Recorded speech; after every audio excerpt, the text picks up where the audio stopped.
Nah, guys, kembali lagi di channel Aprisitorus, di mana channel ini akan memberikan diri kamu suatu informasi baik dari pekerjaan, asmara, keuangan, serta kehidupan diri kamu secara general.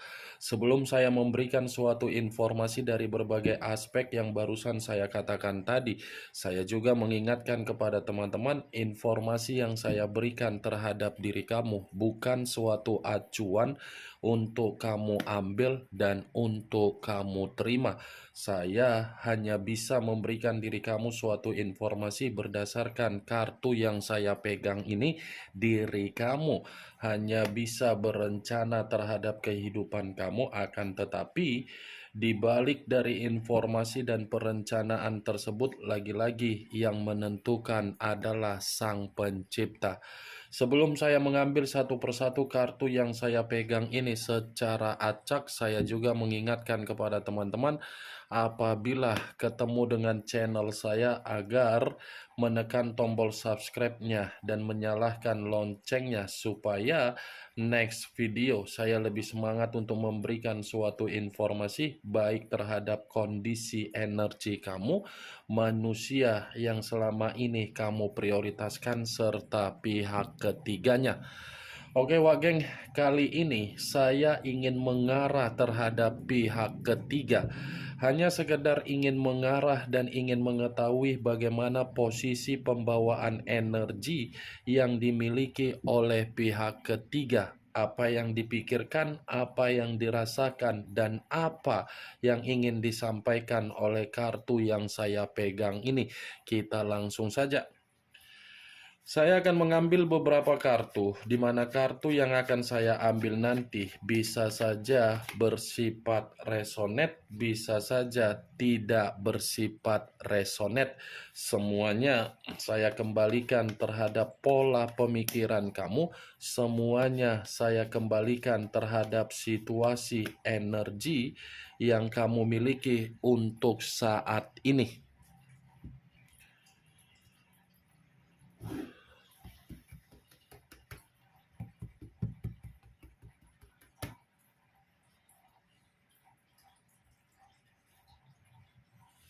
Muncul kartu ini.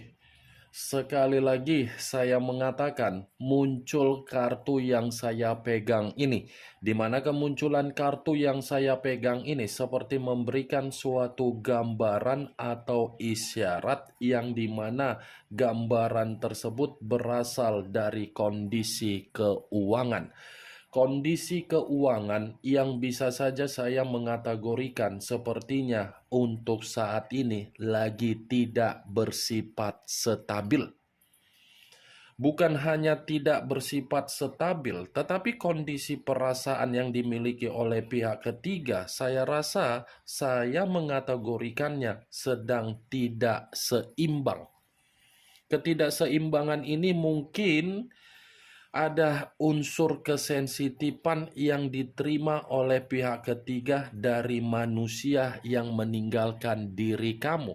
Walaupun saya mengategorikan pihak ketiga merasa ada ketidakseimbangan secara perasaan, bukan berarti saya tidak mengatakan manusia yang meninggalkan diri kamu pun tidak mendapatkan yang namanya keseimbangan. Karena di satu sisi, manusia yang meninggalkan diri kamu ini pun seperti sedang mencoba untuk memprioritaskan kondisi keuangan dia, di mana ketika manusia itu mencoba untuk memprioritaskan kondisi keuangan yang dia miliki, dia merasa kondisi kestabilan itu terganggu ketika menerima kehadiran pihak ketiga. Kartu pertama yang saya pegang ini terdiri dari dua koin. Dua koin dalam arti apa? Komitmen itu diawali dengan urusan materi. Materi, kebutuhan, dan finansial. Yang diawali dengan urusan materi untuk saat ini. Yang menjadi permasalahan di dalam komitmen tersebut adalah materi. Ini Dewa Geng, kamu bisa melihat sendiri bagaimana posisi gambar di dalam kartu yang saya pegang ini. Ada ketidakseimbangan dengan dua koin yang dipegang. Mungkin satu koin yang naik ini dirasakan oleh pihak ketiga ketika dia mengenal manusia tersebut di awal pertemuan. Tetapi semakin lama komitmen itu masih dijalankan oleh pihak ketiga, pasti manusia itu tidak bisa sanggup untuk memenuhi kebutuhan.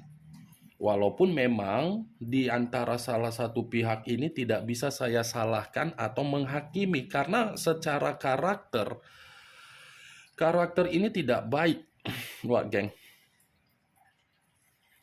Muncul kartu Seven of Clubs hampir sama dengan Seven of Wands yang terdiri dari 7 tongkat. Kalau saya mencoba untuk menarik satu tongkat dari ketujuh tongkat tersebut, satu tongkat yang saya tarik ini seperti mencerminkan bukan hanya kebutuhan saja yang menjadi permasalahan di dalam komitmen mereka berdua. Tetapi situasinya, orang yang ada di sekitaran pihak ketiga dengan manusia yang meninggalkan diri kamu seperti tidak mengizinkan komitmen itu dijalankan. Baik itu dari keluarga manusia yang meninggalkan diri kamu atau mungkin dari orang di belakang dari pihak ketiga. Ini Seven of Wands yang terdiri dari 7 tongkat. Saya rasa komitmen ini sudah benar-benar memberikan pengaruh antara kedua belah pihak merasa lelah. Lelah dalam arti apa? Tidak ada kepekaan, tidak ada komunikasi yang selaras dengan pemikiran. Karena awalnya saja sudah berbicara secara materi, awalnya saja sudah berbicara nafsu, awalnya saja sudah berbicara kebebasan, awalnya saja sudah berbicara mengenai petualangan. Tidak mungkin, jarang antara pihak ketiga mempergunakan perasaan terhadap orang yang sudah diambil dari seseorang yang memiliki kebahagiaan. Ya, itu posisinya, Wak Geng. Tidak ada suatu bentuk kondisi yang saya katakan ketika seseorang mengambil kebahagiaan dari seseorang. Walaupun memang sebelum mengambil kebahagiaan dari seseorang, itu tidak ada kondisi yang bisa dihindari ketika seseorang atau pihak ketiga mendapatkan yang namanya kenyamanan. Buktinya saja seperti apa? Orang yang meninggalkan diri kamu sanggup untuk meninggalkan diri kamu. Apalagi dia menerima pihak ketiga. Apakah mungkin pihak ketiga itu masih dipertahankan? Atau apakah mungkin pihak ketiga mempertahankan hubungan itu? Itu dia Wage. Akan ada timbal balik. Akan ada suatu hukuman yang bisa diterima oleh seseorang yang mengambil kebahagiaan dari orang lain. Muncul kartu unsur air berlambangkan 3 zodiak, Pisces, Cancer, dan Scorpio. Kalau saya mencoba untuk mengesampingkan ketiga zodiak yang barusan saya katakan tadi, unsur air ini adalah pergerakan yang tidak diketahui tetapi dipergunakan untuk sesuatu hal demi keuntungan. Kalaupun saya mengategorikan pihak ketiga melakukan hal tersebut, ya bisa saja. Karena unsur air tidak bisa dipegang, tetapi bisa dirasakan melalui unsur apa? Unsur mistis. Bayangkan saja, secara logik, air kamu ambil, bisa tidak kamu pegang? Tetapi bisa kamu rasakan kan? Bisa kamu minum kan? Kalau air itu dimasak, seperti itu juga. Itu dia Wageng. Saya berbicara seperti ini bukan dalam arti saya ingin menghakimi kondisi atau kehadiran pihak ketiga. Tetapi secara kenyataan, nyata yang berbicara Wageng. Ini ada kesensitifan yang sedang terjadi di antara kedua belah pihak. Ada kondisi yang tidak lagi berbicara secara kepekaan. Ada kondisi yang seakan-akan membuat kedua belah pihak ini sudah tidak saling mempercayai. Ada kebohongan di atas kebohongan yang dilakukan oleh manusia itu ketika meninggalkan diri kamu di dalam hubungan mereka. Muncul kartu Nine of Swords terdiri dari 9 pedang. Kalau saya mencoba untuk menarik satu pedang dari ke-9 pedang tersebut, satu pedang yang saya tarik ini lagi-lagi seperti mencerminkan situasi pemikiran pihak ketiga, lagi situasi yang penuh dengan kesetresan. Bukan hanya stres, tetapi seperti orang yang merasa komitmen itu tidak lagi memberikan safety, melainkan kesialan. Ini, kamu bisa melihat sendiri posisi gambar di dalam kartu yang saya pegang ini. Seseorang yang tertidur. Tertidur dalam arti apa? Tercekik. Tercekik dalam kategori apa? Merasa hubungan itu tidak lagi seperti di awal.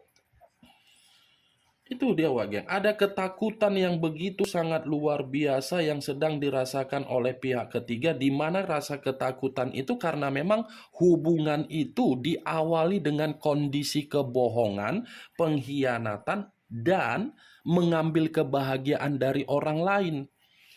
Makanya saya selalu mengategorikan terhadap diri kamu, seseorang yang kita perjuangkan tidak mengerti apa arti perjuangan tersebut, ya lepaskan saja. Lepaskan dengan keputusan yang dia ambil. Biarkan dia yang mengambil keputusan. Kamu jangan mengambil keputusan. Dia yang mengambil keputusan. Suatu saat keputusan yang dia ambil itu akan membuat diri dia merasa stres, merasa depresi, merasa menyesal, merasa mengancam dirinya sendiri. Kan dia yang pergi dari diri kamu, bukan kamu yang pergi dari diri kamu. Sekalipun diri kamu yang pergi terhadap manusia itu karena memang posisi kamu sudah sangat lelah untuk memperjuangkan sesuatu hal yang tidak layak untuk diperjuangkan. Ini dia Wageng. Kamu saja bisa dimanfaatkan, kamu saja bisa dibodohi, kamu saja bisa dihianati, apalagi pihak ketiga. Dan apalagi pihak ketiga tidak memperlakukan manusia itu seperti itu. Akan ada hubungan timbal balik, yang dimana hubungan timbal balik ini tidak bisa untuk dihindari dan tidak bisa untuk dieksekusikan. Ini dia Wageng, Nine of Swords. Muncul kartu Queen of Swords, raja atau ratu yang memegang satu pedang. Kalau saya mencoba untuk menarik kata pedang, pedang yang saya tarik ini seperti mencerminkan bahwasannya pihak ketiga memang lagi bersifat marah. Ada emosional ini. Ada tingkat amarah yang begitu sangat luar biasa, di mana tingkat amarah ini karena memang pihak ketiga menganggap manusia yang meninggalkan diri kamu tidak ada lagi yang namanya kejujuran. Tidak ada lagi suatu bentuk keterbukaan yang dia tuangkan terhadap pihak ketiganya. Tidak ada lagi suatu bentuk kemewahan yang dia tuangkan terhadap pihak ketiganya. Ya bagaimana mungkin manusia itu bisa memberikan kemewahan, memberikan safety, sementara kartu pertama saja sudah keluar kartu 2 koin. Ketidakseimbangan. Ini dia Wageng.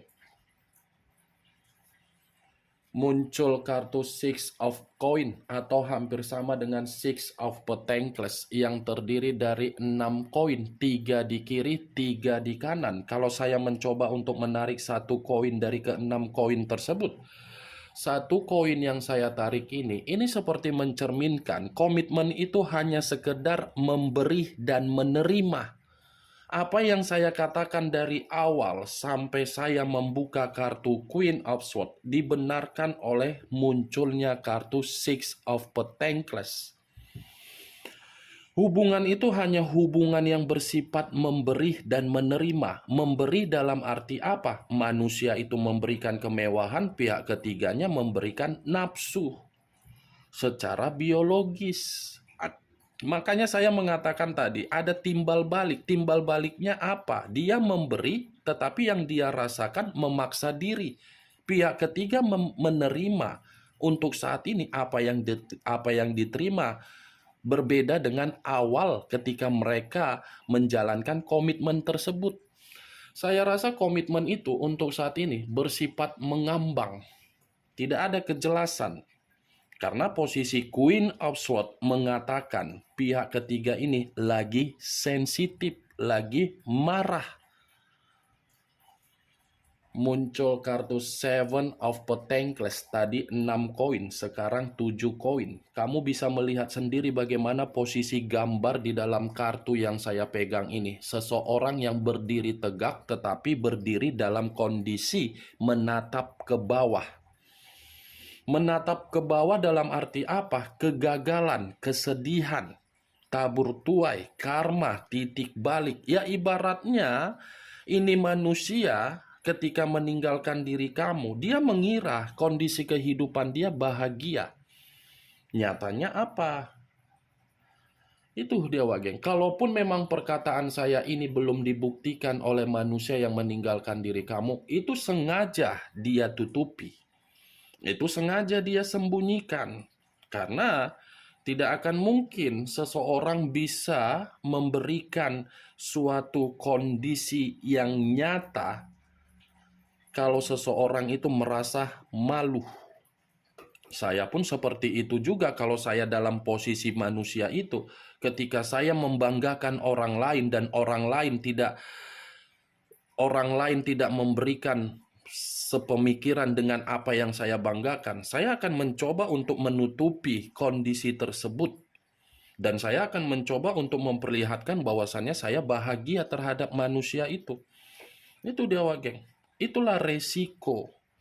Akan ada, makanya saya selalu mengategorikan apa yang diperbuat itu belum tentu membuat diri kita bahagia. Tabur tuai.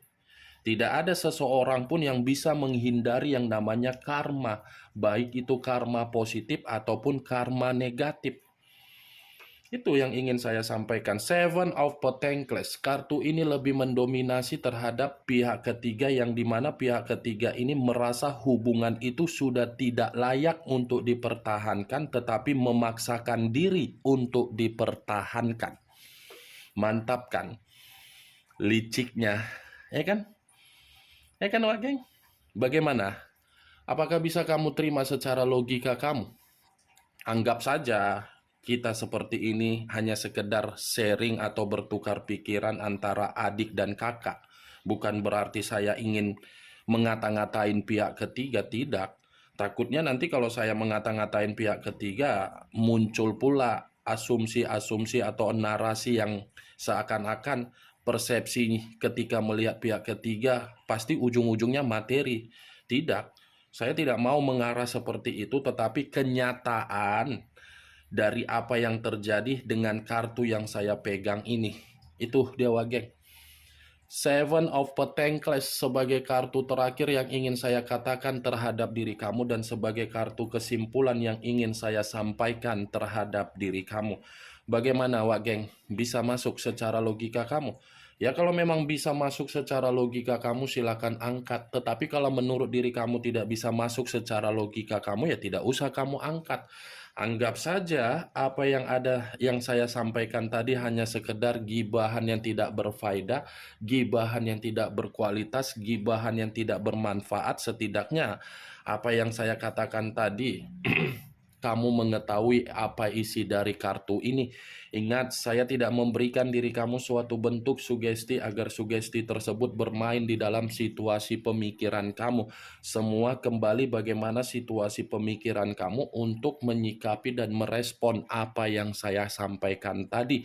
Yang positif ambil, yang negatif buang. Sekian dulu informasinya. Salam kartu tarot, salam zodiak.